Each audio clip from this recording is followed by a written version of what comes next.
شنو اسوي فيديو؟ كاميرا شغالة؟ اوكي خمس.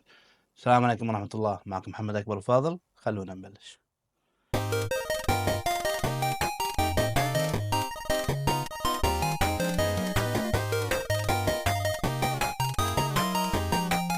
بما اني كوليكتر عريق من ايام الاتاري والصقر وفوقه، كنت العب العاب.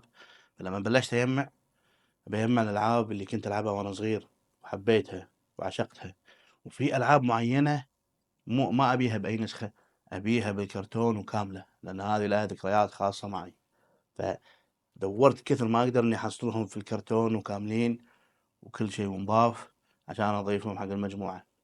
وفي بعضهم سنين على ما لقيتهم. خلونا نشوف مع بعض شنو هالالعاب.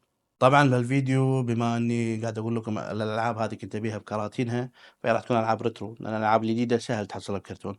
احنا الحين عايشين تروح تشتريها ورد اعطيك اياها بقوطيها بكرتونها كامله. اول شيء معنا الحب كابتن ماجد، طبعا على الفاميكوم، لان اللعبه نزلت بس باليابان. كابتن ماجد الجزء الاول والثاني، يعني هذولا من اوائل الالعاب اللي كنت ادورهم في الكرتون وكاملين. وللعلم هذولا يدد انا مبطلهم على ايدي. طبعا انا ما سوالف كوليكتر الاجانب اللي يحط سيلد وخاشه بالهذا، لا يا حبيبي، انا شاريه عشان ابطله واستانس وانا بطله واطلع الشريط وانفخ فيه واركبه بالجهاز واشغله كل شيء. انا بعيش هالذكريات مره ثانيه. ومع اني احب كابتن ماجد اول 4 اجزاء بشكل كبير، بس الجزئين الاول والثاني هما اهم جزئين كنت ابيهم بالكرتون وكاملين. الحمد لله حصلتهم يدد وانا اللي مبطلهم. شيء جميل جدا وشعور روعة. لا الشكوى، ايش رايكم بالدخلة؟ لا الشكوى موضوعها موضوع. طبعا هذه اللعبة ايضا وانا صغير كان عندي اياها بالياباني، مع انه في منها انجليزي، ستريت وفريج 3. بس انا كنت العب في النسخة اليابانية بير نيكلز 3. والحمد لله النسخة اليابانية ارخص من الانجليزية بوايد. فكنت ادور بشكل كبير على النسخة اليابانية في الكرتون، وايضا الاثنين صعب تحصلهم. فشنو سويت؟ شوفوا الطريقة اللي ممكن تستعملونها تطلع عليكم شغلات وايد ارخص، بس لازم تدورون بشكل اكثر. بما اني محب اللعبة، فمن اوائل الالعاب اللي شريتها بيرنيكل 3، كذي بدون قوطي ولا شيء، شريتها اصلية. وقعدت سنين نطرت على ما حصلت القوطي مع المانيوال بسعر حلو.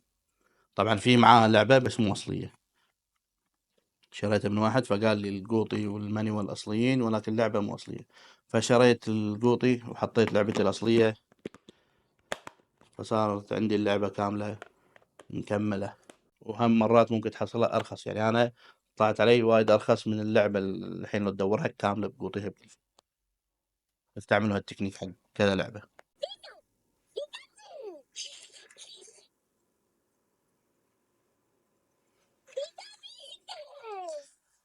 بيكاتشو، يا اخي بوكيمون سوى ثورة عندنا. لما نزل بوكيمون الكل يتابع والكل، واحنا صغار نتخيل انه يلا متى يوم امشي مع البوكيمون مالي. فكنت من وانا صغير ابي لعبة بوكيمون، او لعبة بيكاتشو تحديدا، يتكلم ويطلع اصوات. والحمد لله حصلت. هذا مو شغلنا طبعا. شغلنا الحين مع اكثر لعبة تعبت اني احصلها بالكرتون ونسخة انجليزية. نسخة يابانية حصلت، ولكن نسخة انجليزية بالكرتون اكثر لعبة تعبت عليها. وصار لي تقريبا ادورها بسعر حلو ومعقول 4 سنين، اكثر من 4 سنين، قريب ال5 سنين، وحصلتها في اخر سفرة اللي سافرت شهر 6. بوكيمون سبيشل بيكاتشو اديشن يلو فيرجن، اخيرا حصلتها بالكرتون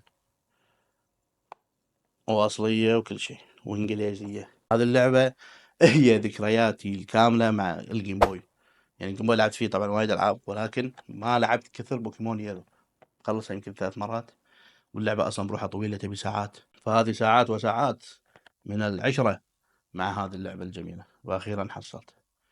يا اخي شعور روعه يا اخي. نروح الحين حق سوني 1، ولعبه من اروع الالعاب بالنسبه لي في الار بي جي، وتنافس فاينل فانتسي.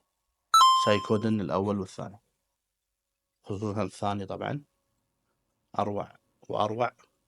بس سايكودن الاول والثاني يعني وايد كنت حريص ان احصلهم بالقوطي كاملين مع المانيوال وبالبلاك ليبل. بلاك ليبل هي الدفعة الأولى اللي نزلت، بعدين يصير جريتست هيتس ولا بلاتينوم ولا ما شنو ولا اديترز تشويس، هذول غير. سايبين النسخة الأولى اللي يكون ليبل أسود. سكند الأول مو صعب إنك تحصله، بس سكند 2 سعرها قاعد يزيد سنة عن سنة، بس أنا الحمد لله شاريه من زمان يعني.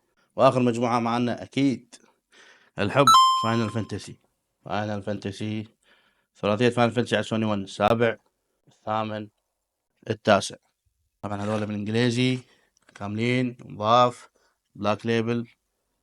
فالثلاثية هذه هي دخلتني عالم الار بي جي، هي اللي خلتني اندمج بالالعاب اكثر من كنت ما انا مندمج. صراحة عشق الثلاثية، ومن اوائل الالعاب اللي شريتهم، شريت النسخ اليابانية لهم، فشيء جميل صراحة. اكيد يعني ما كنت راح اخلص الفيديو مو قاعد فان فانتسي، صح ولا لا؟ اكيد تدري انت. هذا فيديونا حق اليوم، الله يعطيكم العافية.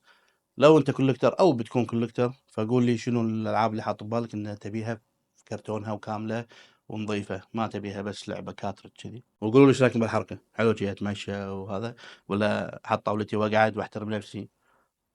كتبوا لي شنو رايكم وجاوبوا على السؤال. الله يعطيكم العافيه، مع السلامه.